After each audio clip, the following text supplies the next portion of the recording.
Department of Justice naman binigyang diin na dapat panumpaan ng mga Villar ang kanilang counter affidavits sa harap ng prosekusyon hinggil yan sa reklamong isinampa sa kanila ng Securities and Exchange Commission o SEC. Alamin natin ang buong detalye ng balitang yan tinutukan ni Bombo Grant Hilario. Binigyan din ng Department of Justice na dapat panumpaan ng mga Villar sa harap ng prosekusyon ang kanilang kontrasalaysay ukol sa mga reklamong kinakaharap. Ayon kay Justice Spokesperson Attorney Polo Martinez, hindi maaaring isang tabi o di sundin ng mga respondents ang direktiba ng prosekusyon. Sa naganap kasing preliminary investigation nitong nakaraan, hiniling ni Senior Deputy State Prosecutor Peter Ong na sa kanila na manumpa ang mga ito at hindi sa ibang piskal. Inirekomenda din ni Prosecutor Ong na sumunod ang mga ito sa takdang oras at araw. Paliwanag niya ang paghimok sa mga respondents na panumpa ng kanilang counter affidavits sa harap ng prosekusyon ay para hindi na gumugol pa ng oras sa pagbeberipika kung ito'y galing sa notary public o ibang piskala. Kung kaya't iginit ni Justice Spokesperson Martinez na mahalagang sundin ang utos ng prosekusyon sapagkat ito ang nasusunod sa pagdinig ng reklamo. Sir, yung sa mga Villar, sir, required ba sila na sumunod sa directives ni Prosecutor Ong na dito manumpa or panumpaan yung kanilang counter affidavit? Opo, yes, definitely. Ang mga kaso po hawak ng prosecutors dito sa DOJ, only the prosecutors have full control over. So if it is a directive by the handling prosecutors, dapat po sundin niya ng mga respondent.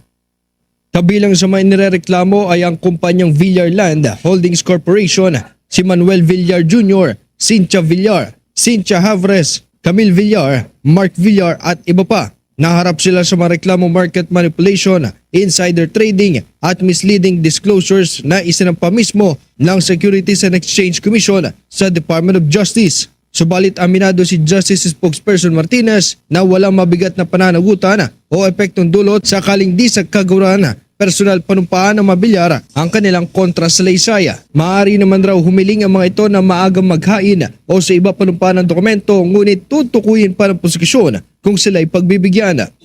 Hindi naman po siya mananagot, no? Sabihin natin ginawa niya sa iba. Then, the handling prosecutors can consider that counter affidavit as not submitted.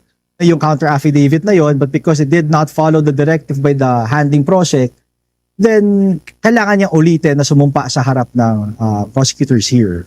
Diba? It doesn't void the actual document. It just makes it, para kumbaga, non-submission lang ang effect.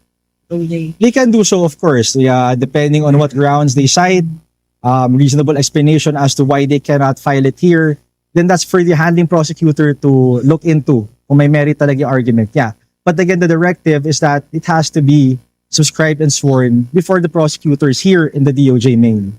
Itinakda ng panel of prosecutors ang susunod na petsa ng preliminary investigation sa ika-20 araw ng susunod na buwan ng Abril. Para sa Bombo Network News, ito si Bombo Grant Hilario and this is Bombo Radio Philippines, the #1 and most trusted source of news and information.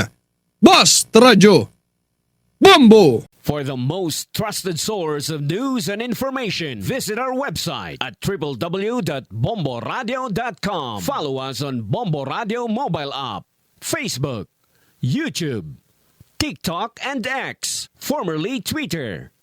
Like, share, and stay connected. Anytime, anywhere.